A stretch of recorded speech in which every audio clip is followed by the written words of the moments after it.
అదరగొట్టే కారం రంగు రుచి ఆచి కారం పొడి. కూటమి పాలనలో జరుగుతున్న అడ్డగోలు రోత పనులు ఆ పార్టీల వారికి ఆగ్రహం పుట్టిస్తున్నాయి. కొన్ని అంశాల్లో ప్రభుత్వ తీరును అధికార పార్టీ వారే విమర్శిస్తున్నారు. కోనసీమ జిల్లాలోని ఓ ఇరిగేషన్ కాలువ గట్టును ఆక్రమించుకొని మద్యం దుకాణం, పర్మిట్ రూమ్, పలు ఇతర దుకాణాలు ఏర్పాటు చేశారు.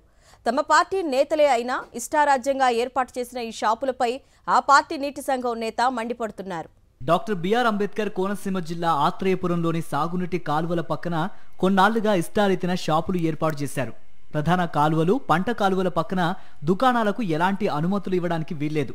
మద్యం షాపులతో సహా అనేక షాపులు రోజురోజుకు పెరిగిపోతుండటాన్ని జిల్లా నీటి సంఘం ఉపాధ్యక్షుడు టీడీపీ నేత కరుటూరి నరసింహారావు తీవ్ర ఆగ్రహం వ్యక్తం చేశారు. సాగునీటి కాలువలున్న స్థలాలలో ఆక్రమణలు పెరిగిపోతున్నాయి. మరోవైపు పంటలకు సకాలంలో పూర్తి స్థాయిలో సాగునీటి సరఫరా చేయటం కష్టంగా మారిందని, కానీ అధికారులు దీన్ని పట్టించుకోవడం లేదని ఆయన మండిపడ్డారు.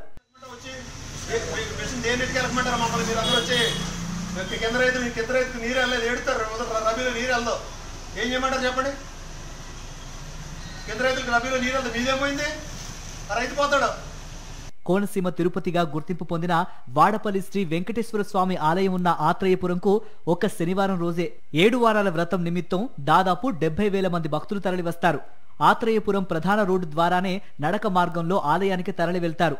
అటువంటి రోడ్డులో ఎటువంటి అనుమతులు లేకుండా ఇరిగేషన్ స్థలంలో మద్యం దుకాణం ఏర్పాటు చేయడంపై కూడా నరసింహారావు తీవ్ర స్థాయిలో స్పందించారు. ఈ మొత్తం వ్యవహారంలో ఇరిగేషన్ అధికారుల ప్రమేయం ఉందని ఆరోపించారు. ఆక్రమణలు జరుగుతున్నా చోద్యం చూస్తున్నారే తప్ప ఎక్కడా స్పందించకపోవటాన్ని తప్పుబట్టారు.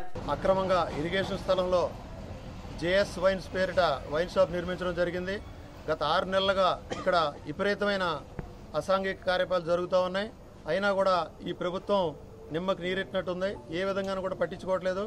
నేను ఒక central delta project committee vice చైర్మన్గా ఈ రోజున నేను మండల ఆఫీస్లో ఎండిఓ గారికి కంప్లైంట్ ఇవ్వడం జరిగింది. దీనికి డోర్ నెంబర్ ఎలాగ ఇచ్చారు, దీనికి కరెంట్ మీటర్ ఎలాగ ఇచ్చారు, ఈ సర్వీసులు ఎలాగిస్తారు, అదే ఒక సామాన్య మానవుడు అడిగితే మీరు ఇవ్వగలరా?